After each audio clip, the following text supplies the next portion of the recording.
Hello everyone, welcome back to this YouTube channel. तो as you know कि ये हम लोग जो सेशन कर रहे हैं लुसेंट का कंप्लीट 1000 मोस्ट इम्पोर्टेंट क्वेश्चन का सीरीज कर रहे हैं। तो ऑलरेडी हम लोगों ने 450 क्वेश्चन कवर कर लिए हैं। तो चलिए हम लोग उसके आगे कवर करेंगे। तो अगर आप किसी भी कम्पिटिटिव एग्जाम का प्रिपरेशन कर रहे हैं तो वीडियो लास्ट तक जरूर देखिएगा। तो चलिए वीडियो शुरू करते हैं। जल्दी से लाइक कर दीजिए और चैनल पर नए हैं तो जल्दी से चैनल को सब्सक्राइब कर लीजिए। जो लास्ट क्वेश्चन हमने कवर किया था पिछले सेशन में, उसमें ये था कि राष्ट्रपति को शपथ कौन दिलाता है। ठीक है, कौन था राष्ट्रपति को शपथ कौन दिलाता है? तो जो सर्वोच्च न्यायालय होता है उसके जो मुख्य न्यायाधीश होते हैं वही क्या करते हैं, शपथ दिलवाते हैं। किसे? प्रेसिडेंट को। ठीक है। अगला सवाल है कि जापान की मुद्रा कौन सी है। ठीक है, तो कुछ जो भी कुछ इंपॉर्टेंट देश है, ठीक है, उसके मुद्रा भी ज़्यादा कोशिश करिएगा, ज़्यादा से ज़्यादा देश का जो वहाँ का मुद्रा यानी कि करेंसी है उसको याद रखने के लिए। तो यहाँ पे जापान का पूछा गया। जापान का क्या होता है? एन होता है। जापान का मुद्रा एन होता है। नेक्स्ट है इंडियन मिलिट्री एकेडमी। ठीक है, आईएमए इसको बोला जाता है। इंडियन मिलिट्री एकेडमी कहाँ पे स्थित है? तो ये स्थित है देहरादून में। कहाँ पे स्थित है? देहरादून में। ये भी काफ़ी इंपॉर्टेंट है। अगर आप एनडीए या फिर सीडीएस की प्रिपरेशन कर रहे हैं तो ये चीज़ आपको ज़रूर पता होगा कि आईएमए कहाँ पे स्थित है। अगला सवाल दिया गया कि माउंट एवरेस्ट पर चढ़ने वाली पहली भारतीय महिला कौन है। ठीक है, तो पहली भारतीय महिला के बारे में पूछा जा रहा है जो कि माउंट एवरेस्ट पे चढ़ाई की थी। तो इसका सही उत्तर हो जाएगा बछेंद्री पाल। बछेंद्री पाल प्रथम भारतीय महिला थी जो माउंट एवरेस्ट पे चढ़ाई की थी। नेक्स्ट क्वेश्चन दिया गया है कि डेविस कप। ठीक है, तो कुछ ऐसे कप भी हैं, ठीक है, जो किस खेल से संबंधित हैं उसके बारे में भी सब कुछ याद रखना है। यहाँ पे डेविस कप पूछा गया है। तो डेविस कप की अगर हम बात करें तो ये टेनिस से संबंधित है। ठीक है, किससे संबंधित है? टेनिस से।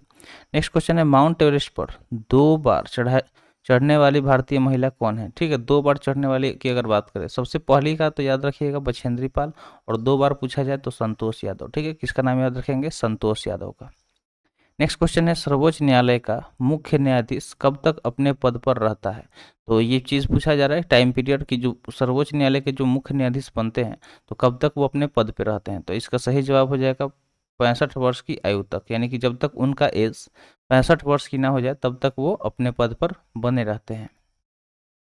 अगला सवाल है संसद का उच्च सदन कौन सा है। ठीक है, तो संसद के सबसे उच्च सदन की अगर बात करें तो राज्यसभा है, और दूसरा वाला लोकसभा है। ठीक है। नेक्स्ट क्वेश्चन है कि पंचतंत्र का लेखक कौन है। पंचतंत्र के बारे में याद रखिएगा, इससे सवाल पूछा जाता है कि जो पंचतंत्र है उसके लेखक कौन है। तो विष्णु शर्मा। ठीक है, जो विष्णु शर्मा है वो पंचतंत्र के लेखक है। अगला सवाल है सन 1954 में हुआ भारत चीन समझौता किस नाम से जाना जाता है। यानी कि जो 1954 में भारत और चीन के बीच में एक समझौता हुआ था, उसी समझौता के बारे में पूछा जा रहा है कि उसको किस नाम से जाना जाता है। तो इसका सही उत्तर हो जाएगा पंचशील समझौता। किस नाम से जाना जाता है? पंचशील समझौता के नाम से इसे जाना जाता है। नेक्स्ट क्वेश्चन है सन 2010 में फुटबॉल विश्व कप किसने जीता था। तो जो 2010 का विश्व कप हुआ था, ठीक है, फुटबॉल वाला, वो सवाल पूछा जा रहा है कि किसने जीता था। तो इसका सही उत्तर क्या हो जाएगा? स्पेन को। किसने जीता था? स्पेन ने जीता था। नेक्स्ट है राष्ट्रीय रक्षा अकादमी यानी कि नेशनल डिफेंस एकेडमी के बारे में पूछा जा रहा है, एनडीए।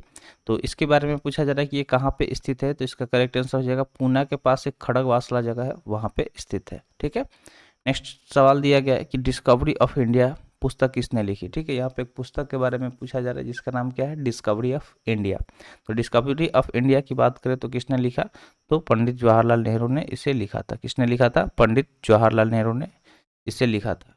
तो इस यहाँ पे इसको मार्क कर लेते हैं कि जवाहरलाल नेहरू ने लिखा था कौन सा book? Discovery of India.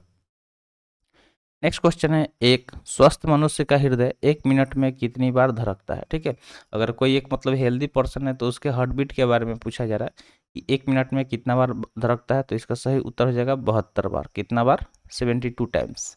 Next question है भारत में पहली बार जनगणना कब हुई। ठीक है, भारत में सबसे पहली बार जनगणना के बारे में पूछा जा रहा है कि कब हुआ था। तो इसका सही उत्तर हो जाएगा 1872 में। ठीक है, और कितने साल पे कराया गया? तो हर 10 साल पे इसको कंडक्ट कराया गया, लेकिन लॉकडाउन के टाइम ये इसका टाइमिंग गड़बड़ हो गया। अगला है डबल फॉल्ट। ठीक है, डबल फॉल्ट शब्द किस खेल से में प्रयुक्त होता है।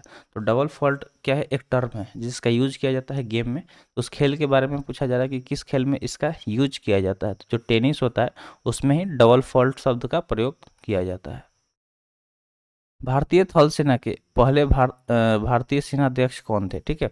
यानी कि जो इंडियन आर्मी है उसके बारे में पूछा जा रहा है कि उसके पहले सेना अध्यक्ष कौन थे। तो इसका करेक्ट आंसर क्या हो जाएगा, जनरल के एम करियप्पा, ठीक है। जनरल के एम करियप्पा जो कि भारतीय थल सेना के पहले भारतीय सेना अध्यक्ष थे। नेक्स्ट है लाई हरोबा, ठीक है। लाई हरोबा के बारे में पूछा जा रहा है कि किस राज्य का ये लोक नृत्य है, ठीक है। जो लाई हरोबा है ये किस राज्य का लोक नृत्य है। तो लाई हरोबा की अगर हम बात करें तो लाई हरोबा मणिपुर का लोक नृत्य है। कहाँ का लोक नृत्य है, मणिपुर का। अगला सवाल है कि भारत के किस राज्य में रबर का सबसे अधिक उत्पादन होता है, ठीक है। रबर के उत्पादन के बारे में पूछा जा रहा है तो इसका करेक्ट आंसर क्या हो जाएगा, केरल। केरल जो राज्य है वहाँ पे सबसे अधिक रबर का उत्पादन होता है। कहाँ पे, तो केरल में। कोलकाता किस नदी के किनारे बसा हुआ है। अगला सवाल है 470 नंबर। सवाल क्या पूछा जा रहा है, कोलकाता के बारे में। तो जो भी कुछ प्रमुख शहर हैं उनके बारे में याद रखिएगा कि वो कौन से नदी के किनारे बसे हुए हैं। तो ये हुगली नदी के किनारे बसा है कोलकाता। और जैसा कि आप जानते हैं कि कोलकाता में ज़्यादा फेमस क्या है, तो हावड़ा ब्रिज, ठीक है। हावड़ा जो ब्रिज है वो फेमस है, जो कि किस नदी पे बना हुआ है, तो ये हावड़ा नदी पर ही बना हुआ है, ठीक है। तो ये याद रखिएगा।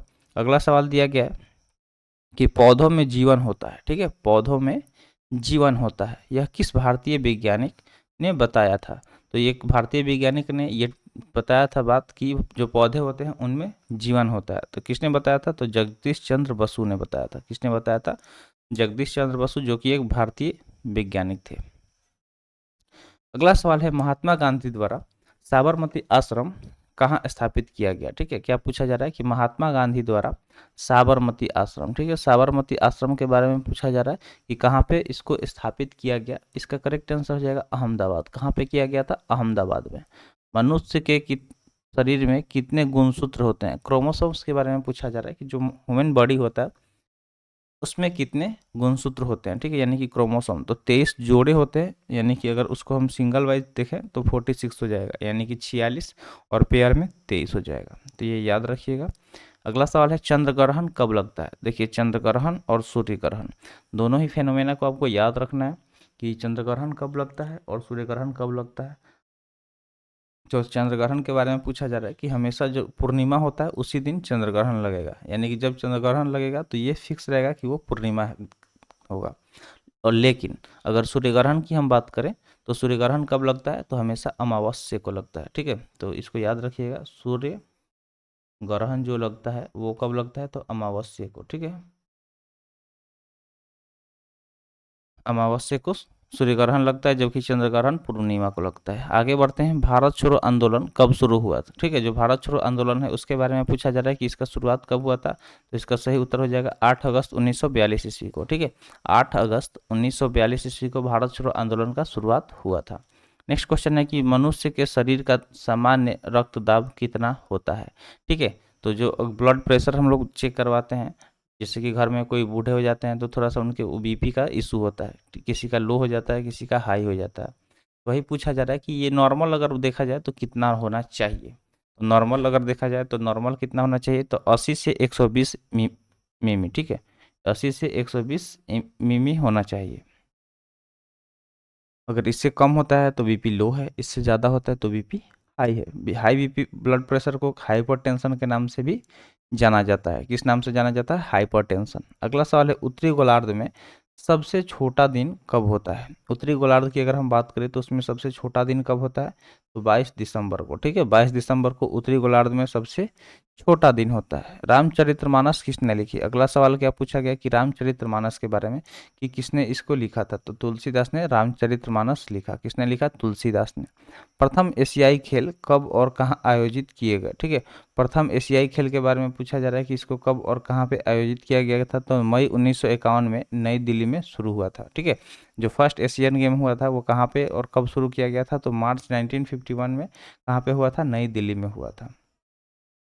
अगला सवाल है वायुमंडलीय दाब किस यंत्र से मापा जाता है, यानी कि एटमॉस्फेरिक प्रेशर को मेजर करने के लिए किस इंस्ट्रूमेंट का यूज किया जाता है, ये पूछा जा रहा है। तो बैरोमीटर का, किसका, बैरोमीटर का।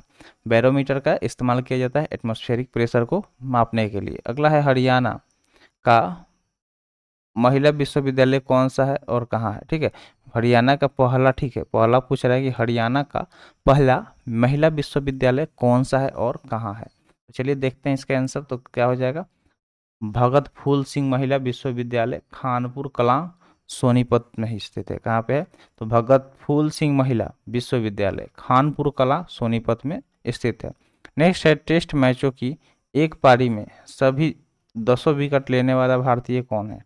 यानी कि जो टेस्ट क्रिकेट मैच होता है तो उसका जो पारी होता है, एक इनिंग में पूरे के पूरे 10 विकेट लेने वाले भारतीय के बारे में पूछा जा रहा है। तो इसका सही उत्तर क्या हो जाएगा, अनिल कुंबले। अनिल कुंबले ने क्या किया था, टेस्ट मैच के दौरान एक पारी में ही सभी माने पूरे विकेट को खुद अकेले लिया था, बाकी किसी बॉलर ने एक भी विकेट नहीं लिया था।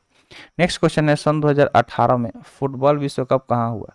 ठीक है, तो जो सन 2018 में फुटबॉल विश्व कप हुआ कहाँ पे हुआ था, रूस में। कहाँ हुआ था, रूस में हुआ था। इतना हो गया, चलिए आगे बढ़ते हैं।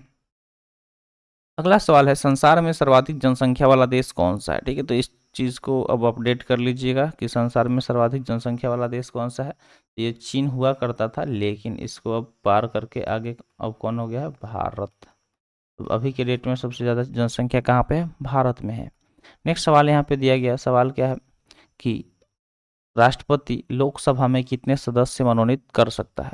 तो लोकसभा में अगर हम बात करें तो राष्ट्रपति द्वारा 2 सदस्य को मनोनीत किया जा सकता है, जबकि वहीं अगर राज्यसभा की बात करें तो वहां पे कितना आएगा, 12। ठीक है, अगला सवाल है, सर्वग्राही रक्त समूह कौन सा है। ठीक है, सर्वग्राही रक्त समूह के बारे में पूछा जा रहा है, जिसको हम लोग यूनिवर्सल एक्सेप्टर की बात करते हैं, यानी कि वो किसी का भी ब्लड ले सकता है। इसको बोला जाता है ए बी। क्या होता है, ए बी जो जिसका ब्लड ग्रुप है वो किसी का भी ब्लड ग्रुप ले सकता है। और जो यूनिवर्सल डोनर होता है, ठीक है, सर्वदाता उसको बोलते हैं, क्या बोलते हैं, सर्वदाता। तो सर्वदाता रक्त समूह किस कौन सा होता है, तो ओ पॉजिटिव होता है, जो किसी को भी दे सकता है। और सबसे रेयर कौन सा ब्लड ग्रुप होता है, तो ओ निगेटिव होता है। चलिए आगे बढ़ते हैं। असहयोग आंदोलन किस वर्ष शुरू हुआ। असहयोग आंदोलन के बारे में पूछा जा रहा है कि किस वर्ष शुरू हुआ था, तो 1920 में ये शुरू हुआ था। पेनाल्टी स्ट्रोक, ठीक है, पेनाल्टी स्ट्रोक जो है एक क्या टर्म है, तो पूछा जा रहा है कि किस खेल में प्रयुक्त होता है। तो पेनाल्टी स्ट्रोक की बात करें तो ये हॉकी में इसका इस्तेमाल किया जाता है। कहाँ पे किया जाता है, हॉकी में। भारतीय संसद का निम्न सदन कौन सा है। ठीक है, निम्न सदन, तो जो भारतीय संसद है उसका निम्न सदन कौन सा है, तो वो हो जाएगा लोकसभा। और उच्चतम सदन कौन सा है, तो राज्यसभा। याद रखिएगा, ऊपर बताया था आपको। सिख धर्म की स्थापना किसने की थी, जो सिख धर्म है उसके स्थापना के बारे में बोला जा रहा है कि किसने किया था, तो गुरु नानक देव ने। किसने किया था, गुरु नानक देव ने सिख धर्म का स्थापना किया था। इसको याद रखिएगा कि हमेशा कि किसने सिख धर्म की स्थापना किया था, तो गुरु नानक देव ने। अगला सवाल है, भारत में जनगणना कितने वर्षों बाद होती है। ठीक है, भारत में जनगणना के बारे में पूछा जा रहा है कि जो जनगणना है वो कितने वर्षों बाद होती है, तो हर 10 साल बाद जनगणना होती है। ऊपर आपको बताया था, तो एक बार कमेंट सेक्शन में जल्दी से बताइए कि कितने सबसे पहला जनगणना कब हुआ था। देखते हैं किसका किसका माइंड कंसंट्रेट है और अभी जो पढ़ रहा है साथ में कुछ याद हो रहा है या नहीं। चलिए आगे बढ़ते हैं। नेक्स्ट है, मेघदूत किसकी रचना है। तो मेघदूत की अगर हम बात करें तो ये कालिदास की रचना है। किसका रचना है, कालिदास का रचना है। तो कालिदास को हमने लाल कर दिया। चलिए आगे बढ़ते हैं। भारत की स्वतंत्रता के समय ब्रिटेन का प्रधानमंत्री कौन था। जो भारत आज़ाद हुआ उस टाइम वहाँ पे ब्रिटेन के प्रधानमंत्री कौन थे, तो क्लेमेंट एटली। ठीक है, क्लेमेंट एटली ब्रिटेन के प्रधानमंत्री थे। अगला सवाल है, एक्जिमा रोग शरीर के किस अंग को प्रभावित करता है। आपने सुना होगा एक्जिमा रोग। ठीक है, तो ये क्या है, एक चर्म रोग है। तो पूछा जा रहा है कि ये शरीर के किस अंग को प्रभावित करता है। तो सिंपल सा बोला तो मैंने आपको, ये क्या है, चर्म रोग है, यानी कि ये त्वचा यानी कि चमड़े को क्या करेगा, स्किन को इफेक्ट करेगा। अगला सवाल है, स्काउट एंड गाइड्स। ठीक है, स्काउट एंड गाइड्स संस्था की स्थापना किसने की थी। जैसे एनसीसी होता है, सेम वे में आपने देखा होगा कॉलेज वगैरह में एक स्काउट गाइड भी होता है। ज़्यादातर केंद्रीय विद्यालय में अगर आप देखोगे तो वहाँ पे स्काउट गाइड ही होता है। तो वही पूछा जा रहा है कि स्काउट एंड गाइड संस्था की स्थापना किसने की थी। इसका करेक्ट आंसर क्या हो जाएगा, रॉबर्ट बार्डन पॉवेल ने। ठीक है, रॉबर्ट बार्डन पॉवेल ने स्काउट एंड गाइड संस्था की स्थापना की थी। नेक्स्ट है, संसार का सबसे बड़ा महासागर कौन सा है। ठीक है, संसार का सबसे बड़ा महासागर कौन सा है, तो प्रशांत महासागर। ठीक है, अगला सवाल है, पेनल्टी किक। पेनल्टी स्ट्रोक अभी हम लोग पढ़ रहे थे, लेकिन यहाँ पे पेनल्टी किक है, तो किक से याद रखिएगा, ज़्यादातर किक का इस्तेमाल कहाँ पे किया जाता है, फुटबॉल में किया जाता है। नेक्स्ट है, रणजी ट्रॉफी। रणजी ट्रॉफी, भाई आप तो सीधे बता दोगे कि रणजी ट्रॉफी जो है इसका संबंध किस खेल से है, तो इसका संबंध हो जाएगा क्रिकेट से। किससे संबंधित है रणजी ट्रॉफी, क्रिकेट से। अगला सवाल है, ज्ञानपीठ पुरस्कार किस क्षेत्र से संबंधित है। तो ज्ञानपीठ पुरस्कार की अगर हम बात करें तो ये साहित्य यानी कि लिटरेचर से संबंधित है। ठीक है, ज्ञानपीठ पुरस्कार किससे संबंधित है? तो लिटरेचर यानी कि साहित्य से। अगला सवाल है, भारत का सर्वोच्च खेल पुरस्कार कौन सा है? क्या है भारत का सर्वोच्च खेल पुरस्कार? तो इसका सही उत्तर क्या हो जाएगा? राजीव गांधी खेल रत्न पुरस्कार। क्या हो जाएगा? राजीव गांधी खेल रत्न पुरस्कार, जो कि भारत का सबसे बड़ा खेल पुरस्कार है। तो आज के लिए इतना ही रहने देते हैं, फिर मिलते हैं अगले सेशन में। उम्मीद करते हैं सेशन पसंद आया होगा। तो थैंक्स फॉर वॉचिंग। जय हिंद।